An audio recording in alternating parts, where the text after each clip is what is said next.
Hey folks, hello and welcome to this YouTube channel. In this video, I'm gonna teach you how to fix navigation pane and quick access not showing or missing in your Windows File Explorer here in your laptop or computer. So without any further ado, let's begin.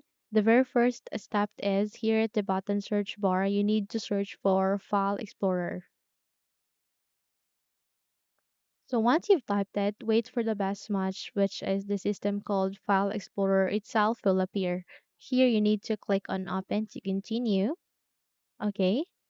And once you're here, just have to see the three dots there at the center of your screen. Okay. At the upper center of your screen, you can see there's three dots. Click on it.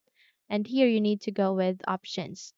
So the moment you have open options, you need to go with the second, which is view next to general. And here you need to scroll down and make sure that all of this under the navigation pane options are checked.